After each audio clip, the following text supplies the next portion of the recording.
Got it? Thank you.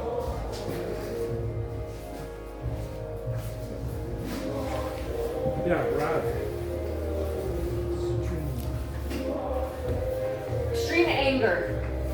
But I'm going to send you a message because I'm reading a book and it explains God's wrath really well. Because as humans, when we think of wrath, we think of someone really losing it, like just going berserk, and out of control. But God is not out of control. It is not out of control. So there's a bit of a difference, but I'll find the really good meaning in this book and I'll put it in the chat and it'll be better. And so she said that in Mark 1, chapter 1 to chapter 8, she used the word that Mark says point blank who he believes Jesus to be. That means very specific. So if someone shoots somebody, they'll say they might shoot them at point blank range, and that means I'm right there, pointing right at it.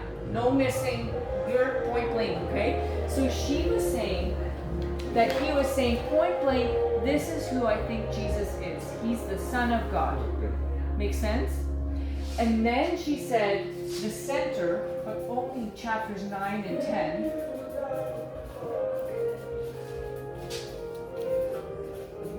This does not write nearly as nice. Then 9 and 10, Jesus tells us who the Messiah is. Remember, Messiah is Savior, right? And then, I didn't get the rest of it. We'll get to it. Okay, so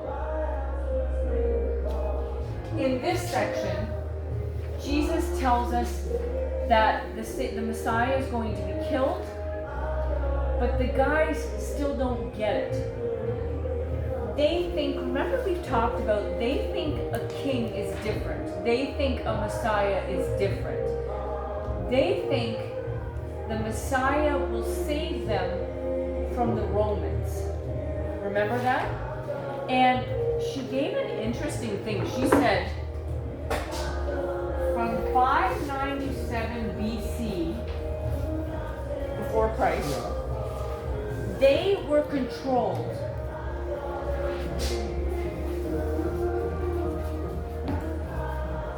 by outside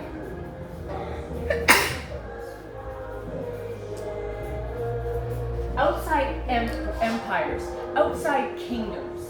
So I think she talked about the Babylonian era and some other people, and now the Romans. Rome was the last. That's right. So the Roman Empire was currently ruling them. So Israel didn't get to make their laws. They didn't get to make their own decisions. They didn't have their own king. They had to do what the Romans said. So they have been waiting. They waited over 600 years. They were waiting for God's Messiah to come because they thought that meant they would have a king. They wouldn't be under the Romans. So they were thinking earth, like right here on earth, not heaven, not bigger thoughts. Make sense? Yeah. So I think I missed the Messiah part. Like the Messiah is a name in the projection. Yeah, Messiah means Savior. So when we say Jesus is the Messiah, Jesus is the Savior. And all through the Old Testament, the Israelites were waiting for the Messiah. They were waiting to be saved, for God to send a Savior. So is that a name or like a? It's a term. Oh. Does that make sense? Yes. Yeah, this is more of a term. Mm-hmm. If you think of it that way, it's easier. And then, okay, so now let me just look at, I wrote this down because I thought you might want to know. In Mark chapter 11, Jesus is in the temples.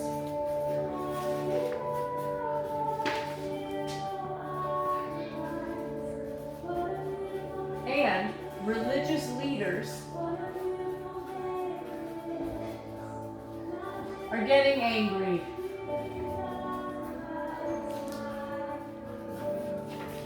They are getting tired of Jesus talking and what he's saying. And I just thought of something.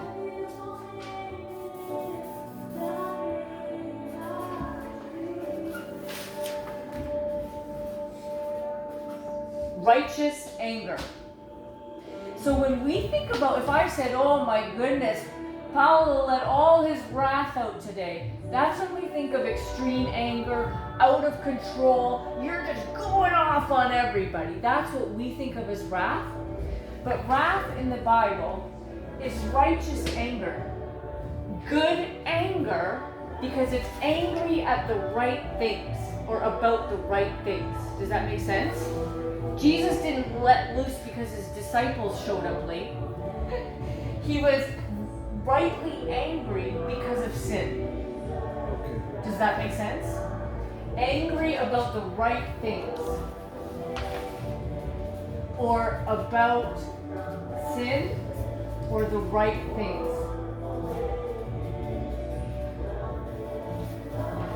If I get angry at Summer and I lose it on her because she didn't clean her room, I'm not angry about the right things. Like that's not good. But when Jesus is angry that people are worshiping another God, he has the right to be angry. That is a sin. So that is righteous anger. That is God's wrath. Does that make sense? Paulo, you good? Yeah? Okay.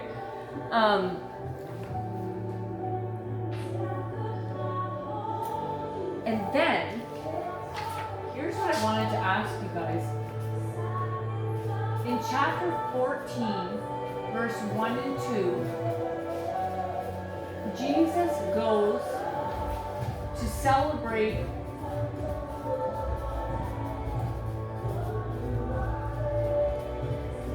the Passover. This was something that was celebrated every year.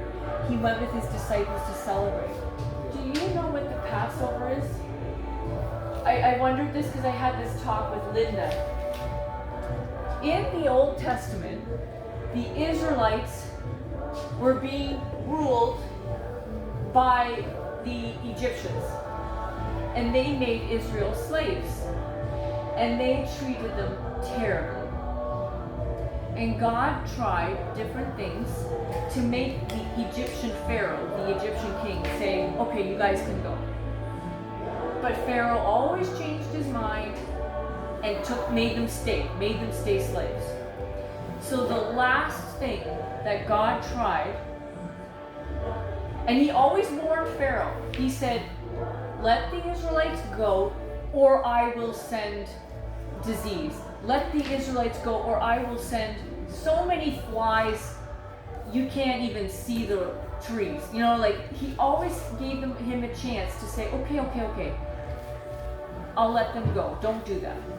So on this last one, he said, let the Israelites go or I will kill your firstborn.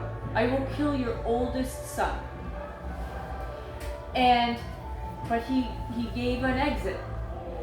He said, if you believe in God and if you trust him, take a lamb and kill it and take that lamb's blood and paint it on the door frame. Put blood around your door. Then, in the night when God comes through, he will see the blood on the door. He will see your faith, and he'll keep going. He won't do anything to that house. He'll protect it. No death. But if you didn't believe God, if you didn't trust him, he'll take your firstborn. So Pharaoh's firstborn was killed. And that was when Pharaoh finally let the Israelites go. And so what God would do when he saw the blood, he would pass over the house. He wouldn't stop and go in. He'd pass over. Oh, And so okay. they celebrate, what did you say? Okay, no, I understand. You say Passover. Passover. Right? Passover. Keep okay. going. Yeah, keep going. So they would always celebrate this day where God passed over, where God showed them grace and rescued them from the Egyptians and saved them. So that's the Passover. And so every year, all the Jewish people would come to Jerusalem, I think, and celebrate the Passover. So Jesus went to go do the same thing with his disciples. Make sense? So do you know that famous piece of art where Jesus is sitting at a long table like this with his disciples? Yeah. It's called the Lord's Supper. Yeah. Yeah. That's what he did this time for the Passover. Okay, so that's the first time communion ever happened. Make sense? Yeah. So then, so now we're dealing, so Mark 1 and 2, Jesus goes to celebrate the Passover. In verse 22 to 26, he goes to the Mount of Olives. It's just a location. And he takes his disciples with him. And he says to most of the disciples, he says, stay here and pray. And then he takes Peter and a couple others, and he goes a little further, and he says to those guys, I need you to stay here, and I need you to pray. Please, please pray. And then Jesus alone goes a little further, and he spends time praying to God himself. And in verse 32 to 42, Jesus prays,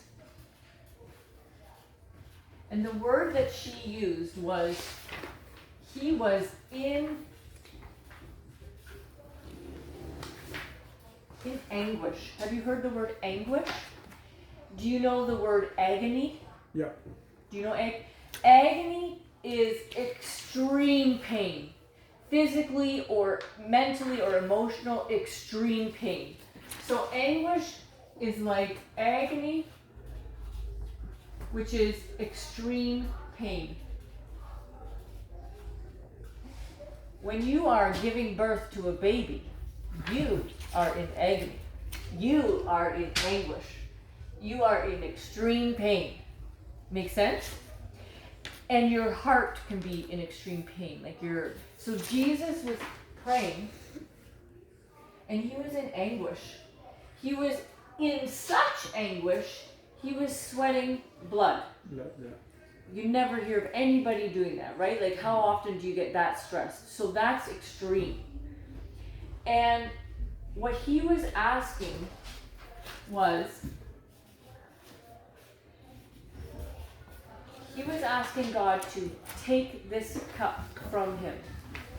So she said, what is the cup?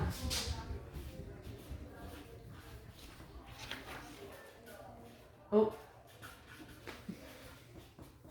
God's wrath. Okay. So, every person who ever sinned or was going to sin, their sin was in this cup, and their punishment was in this cup. What's the punishment for sin? Death. So the pain, so in this cup is sin and death. That's God's wrath. God's wrath is against sin, and the punishment is death. So this is not a good cup. This is not a cup that anybody wants. But the plan was for him to go on the cross for everybody's sin and die for everybody. Instead of you having to do it, her, Summer, me. Otherwise, we all have to go die. And so he was going to go do it for everybody. And he said, God, please, I don't want to do this. please take this cup from me. 3 times he begged God, please don't make me do this. I don't want to do it. And then, let me just look here because this was a little bit confusing. So then here, she went back to the Old Testament and she talked about a book called Isaiah.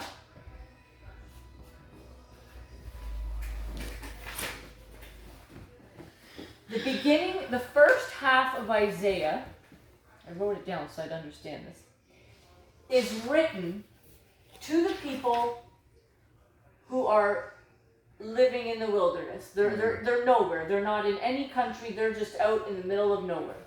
So the first half was to those Israelites. The second half of Isaiah is to the future generations, the future children of these people who are stuck in the desert. Make sense? Yep. So Isaiah is written to both groups of people.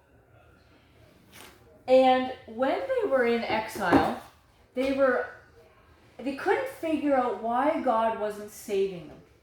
Like, why are we out here in the desert? And so they asked questions like, can't God save us? Is God sleeping?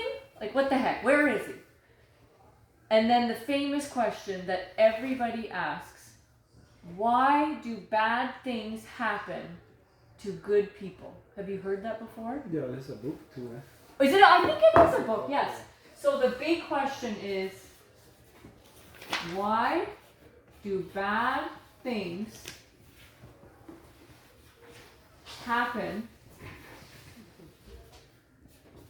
to good people? So, for example, I think Chris is pretty good. I love Chris. He's a good person. Why does he have terminal cancer?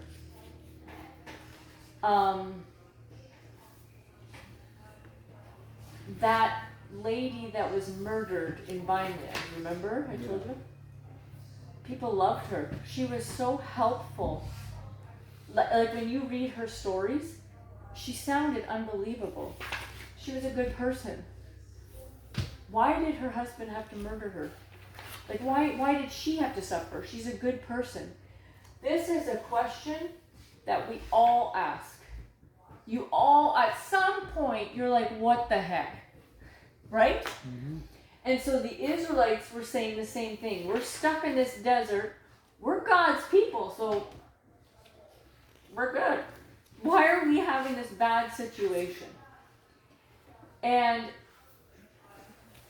I like Sarah's simple answer. Sarah's simple answer was,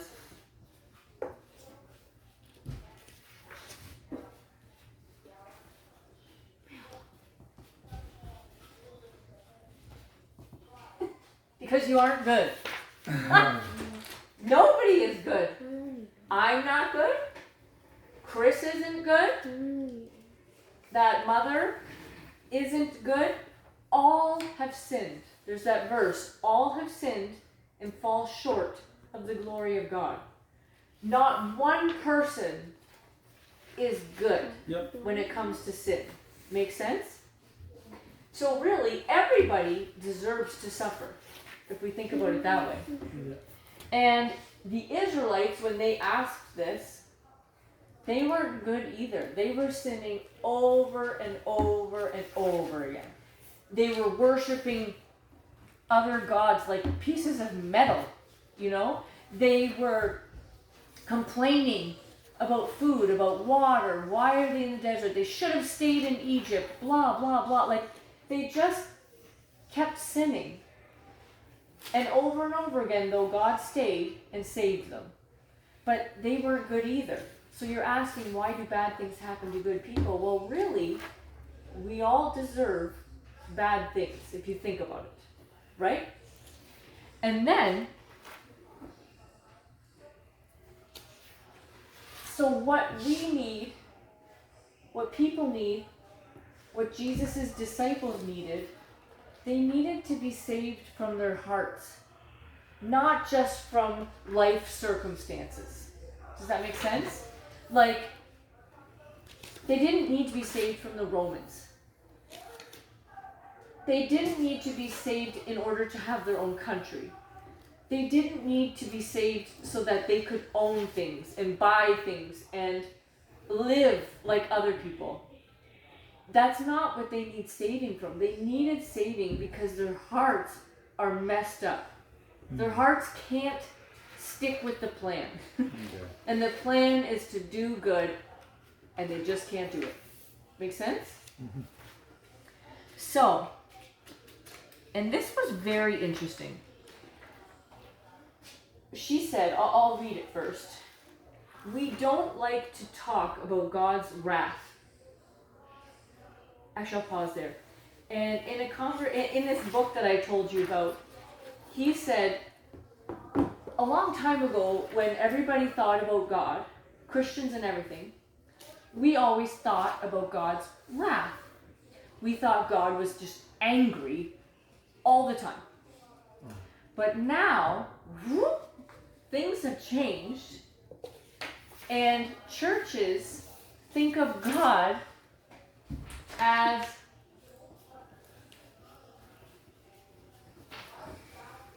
a teddy bear. Who doesn't love a teddy bear? You can hold it, it's soft, it's squishy, it's so cuddly, and it's just so cute. You just love them. So now we focus so much on God is love that we forget that God has standards too. He has things He's asked us to do. So it's both. But now we just like to think about God like this. He's just lovely. You know, like, It's just one. He's always happy. It's just one characteristic failure. That's right. So, But there church, is more. yes, there's more. But a lot of churches now just focus on this. And something that I learned in that book too, and she said today is, and it really hit me in that chapter, was God's wrath is actually a really good thing. You want God to deal with sin. If you think about someone who murdered someone, you think that guy should pay, right? Like that guy should be in jail. How do we feel about Putin? Putin should pay for what he is doing to Ukraine. When someone kidnaps a child, you want them to pay. We all want justice when bad things are done.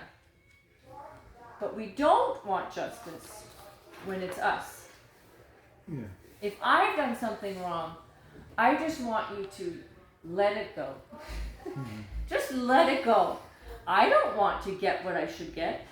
I want you to forgive me. But everybody else should get what they deserve, right? That's how we often think. But God's wrath and justice is because He loves us.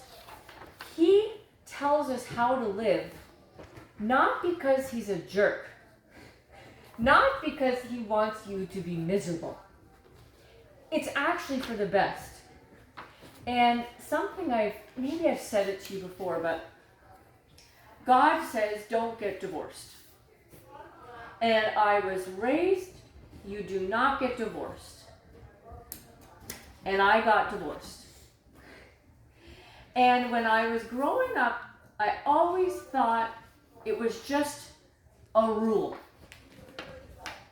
Now, having been divorced, a single mother, remarried, and a stepmom, I will tell you that divorce is very, very difficult.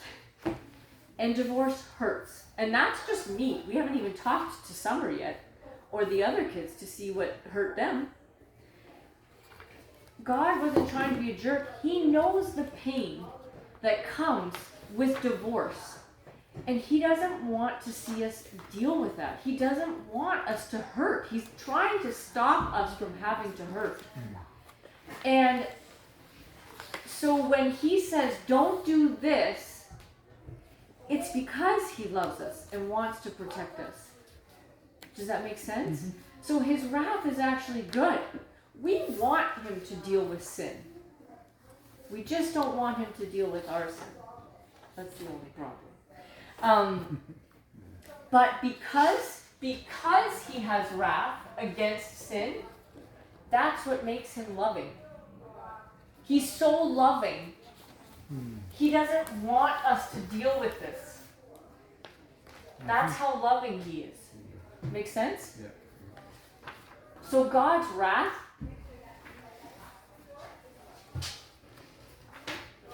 if we make God's wrath small, we make God's love and grace small. If I don't think I'm that much of a sinner, if I don't think I'm that bad, Yeah. then I don't need God that much. Make sense? But if I know I'm a sinner, and holy crap, I need God, I need rescuing, then I go, oh man, holy crap, that grace is amazing, that love is amazing. So if you minimize one, you minimize the other. If you maximize one, you maximize the other. Make sense? And what is her? Oh, okay. I'm gonna read you a verse because she read it. Hey, Mom, what time is it? 11:03, and I don't know if I've ever paid attention to this verse. I'm just gonna read one. She read a few, but I'm just gonna read the last one because it really hit me. Okay. Talking about Jesus on the cross. Oh, it's Isaiah 51.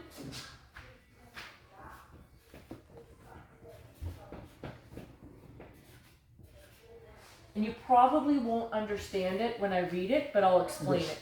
Okay? See, God says about Jesus dying on the cross, he says, see, I have taken out of your hand the cup that made you stagger. To stagger is to go like this. You're staggering. You can't walk properly. So he took this cup that was making us go through life like this. Okay.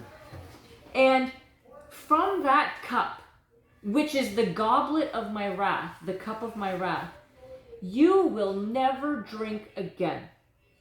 And so, the word that she used, whatever version she was reading, called it the dredges of the cup, like just gross things in the cup. And it said he drained the cup on the cross. So if you think about this cup is walking around, and this thing is full. This is full of our sin. And when Jesus went on the cross, he emptied that cup. And there's no more sin and death. Oh, yeah. It's actually now full of love and grace. Does that make sense? Yeah. And I think there's more to it. Hang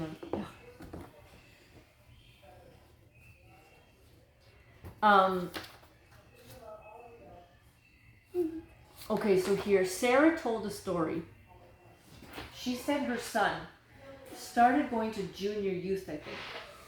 And, you know, the Bible, we always say how Jesus feels everything we feel, right? Mm-hmm.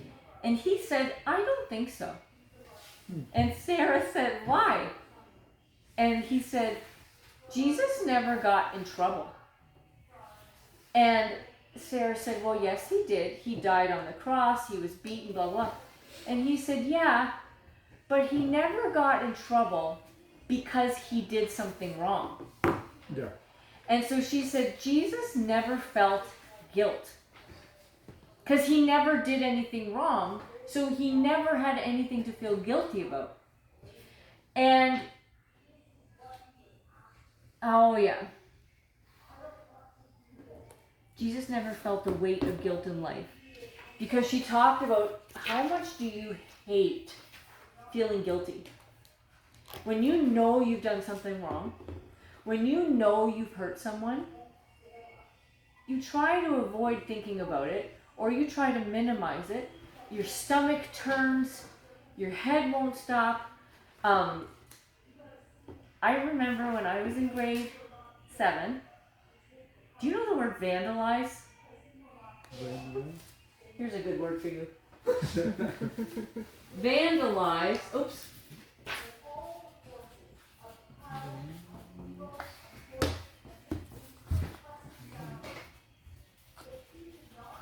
To damage. Oh, okay. I vandalized my school. Your school? Yep. And I didn't get caught. So, and I remember my mom and dad asking me, and they said, did you do this? I no, I didn't do it. It wasn't me. And so they told the principal, no, Nancy didn't do it. From that day forward, for 1 year, I felt sick to my stomach. Asked my parents. I would go to the room every night and say, oh, I feel like I'm going to throw up. I feel like I'm going to throw up. Blah, blah, blah, blah. And after a year, I realized this was guilt. I felt so guilty that I vandalized the school. They didn't catch me, but I knew I did it. So I finally went to my parents and I said, I did it. I vandalized the school. So then I got suspended. But that's the feeling of guilt. It's a terrible feeling.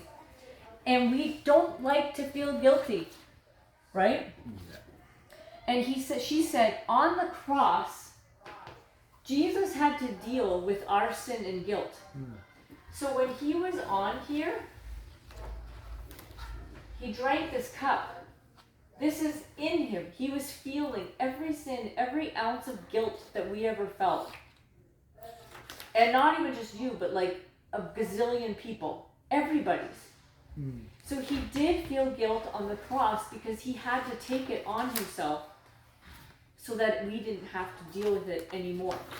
Makes sense? Is it good? And so he said, take the cup away. And then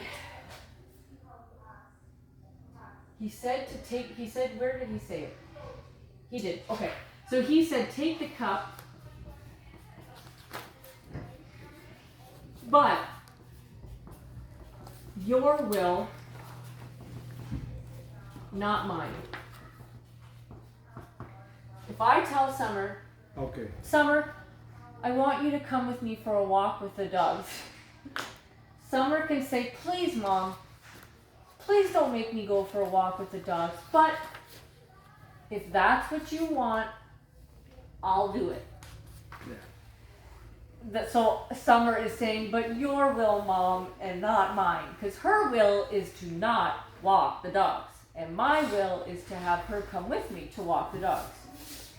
So this is what Jesus is saying. I don't want to do this. This is going to be awful. Please don't make me. But if that's the plan that you think is best, I'll do it. I won't back out. Good? Makes sense? And so then this morning, this was very powerful. So you know that song where it said, he won't fail, he won't fail. She said, he won't fail to take the cup of wrath from us. He will not fail to save us. It's done. And she said, if Jesus was in the garden, sweating blood, begging God not to make him do this, but he still went to the cross. He didn't cave in the garden. Do you know what it means, he didn't cave? If you don't cave,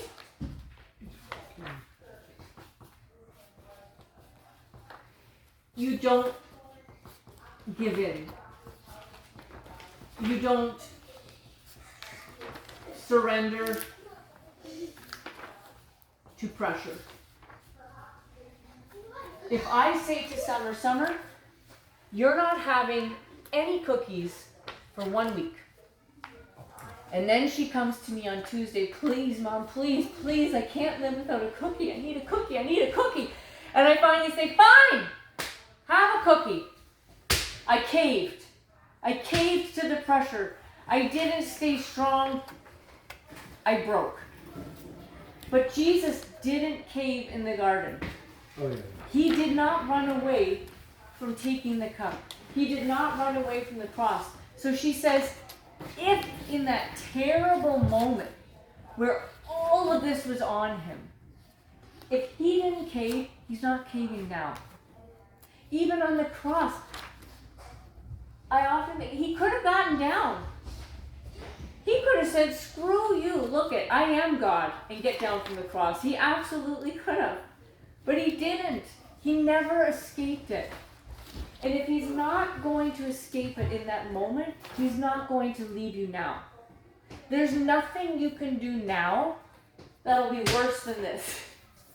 So he's not going anywhere. He's not going to stop saving. He went the furthest you can possibly go. Make sense? Mhm. And he's already done the rest.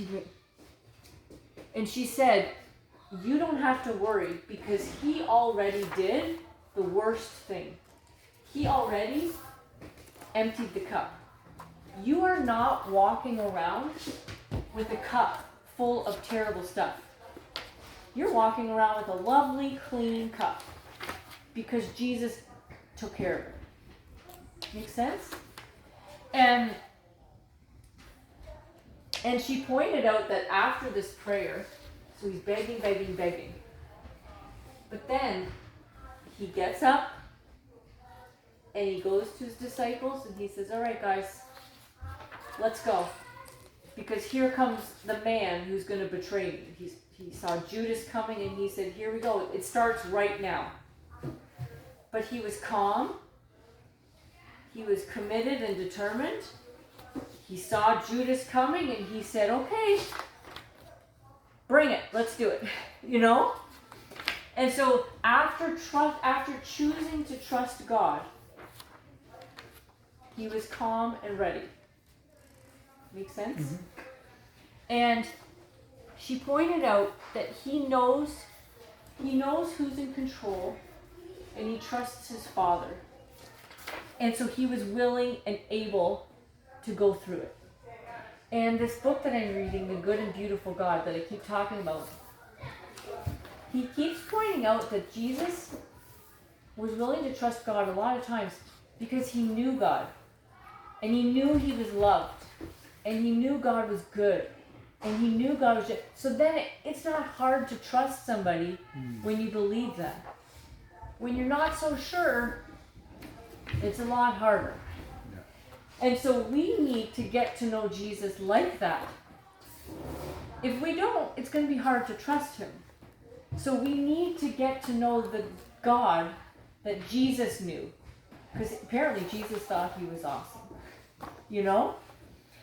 And so she says here, now today, for you, for us, do you need to fall on your knees? And if you think about your knees, that's very humbling. If I got on my knees in front of you, you would feel awkward. And I would feel awkward. And it would be embarrassing and hard. It's not a comfortable thing to be, right? But he's saying, do you need to get on your knees to Jesus and say, you are Lord? Is this your Mount of Olives moment? Is this your Mount of Olives moment where you say, God, I do not want to go through this, but I'm going to trust you and get up and go? Is this your moment to make that choice? With whatever, I don't know what's in your life, but whatever's in your life. And she said, ask Jesus to help take your cup. Ask Jesus to forgive you. Say yes to him. Let him be Lord, which means when he tells you how to live, you're going to do it. Does that make sense? I'll give you an example. I'll just finish what she said. She said, you need to admit that you can't carry or make up for your guilt. You can't do enough to clear your guilt. You need a savior.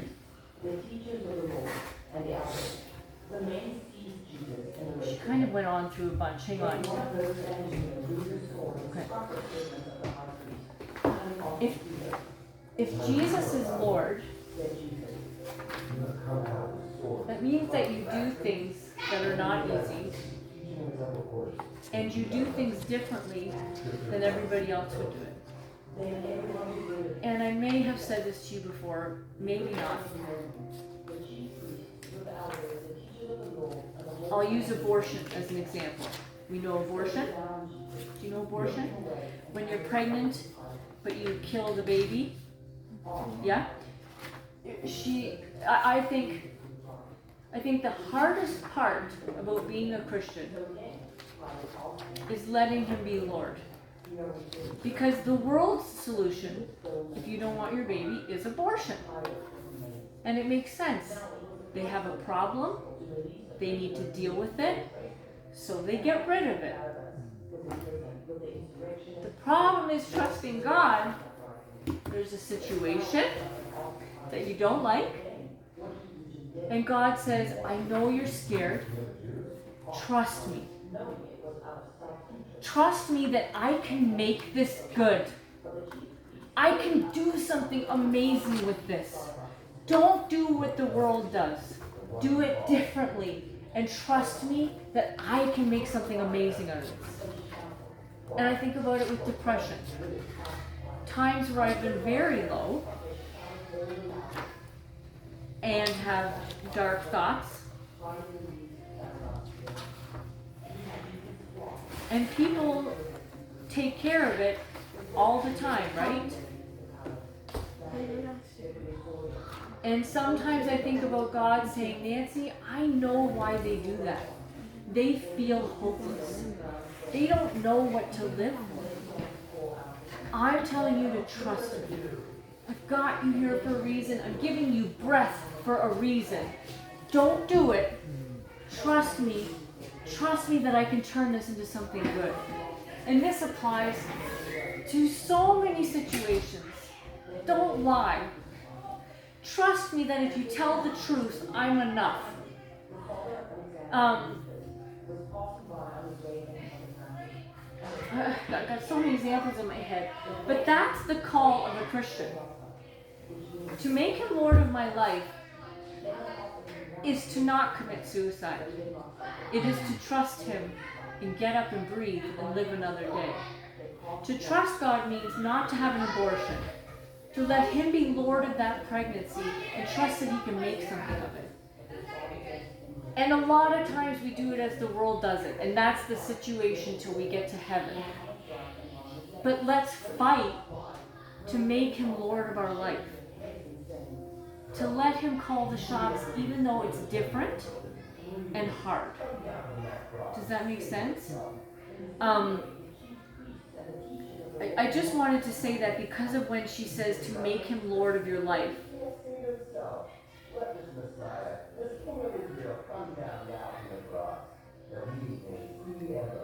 And the one thing she said that I thought was beautiful was she said, so I think we would all say that God treats Jesus amazing, right? He blessed him. He said, I love him. He brings him to heaven. All these things. He's good to Jesus. And she said, if God is our king, he treats us like he treats Jesus. That's amazing. Like, you never have to wonder if your sin is too much.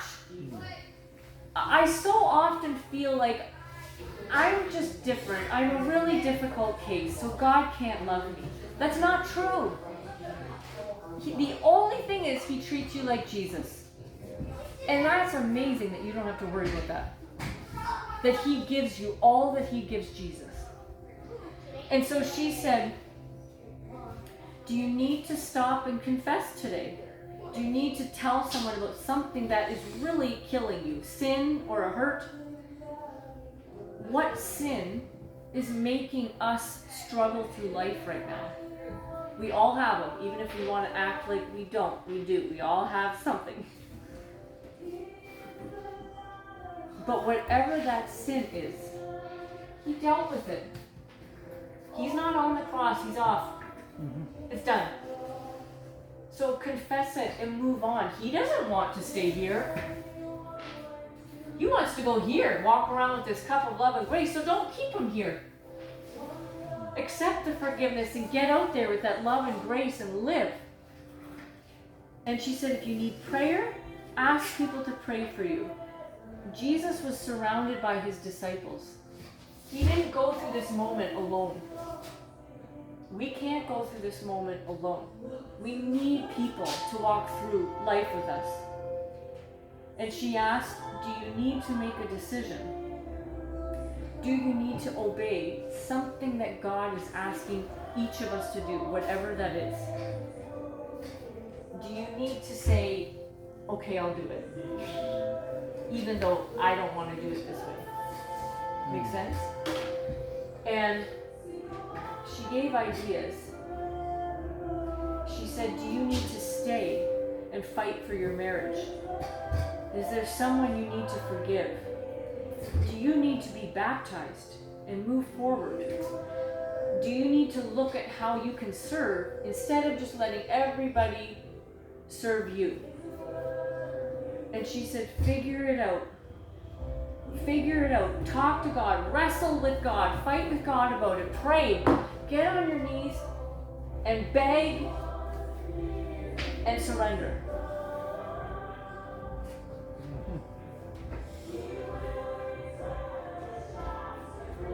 It's so much better if you do. Like,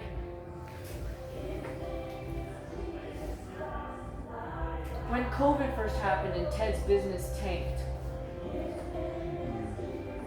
there was a point, no, when we first moved into our house, Ted already started talking about moving to our next house, and I said, I don't want to move. I love my kitchen. I don't want to go anywhere. Like, I quit talking about it. And then in COVID, when Ted's business went down, I remember going for a walk with the dogs and thinking, okay, worst case is we have to sell the house. And it didn't bother me anymore. God had worked in me and loosened my grip on my house so that if he called me from it, I was okay with it. And there are lots of situations right now that I would not be okay with if God asked me to do it. But we need to pray about it and give it to God so that eventually we hold everything loose except his will. That's what we hold tight. We hold tight his will, everything else is loose. Does that make sense? Mm-hmm. So maybe spend this time this week thinking, what is God asking you to do or not do?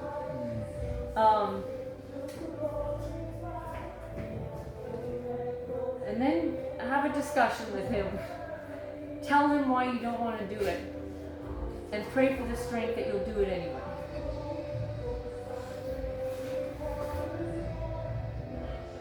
Pray for the strength that you'll do it anyway.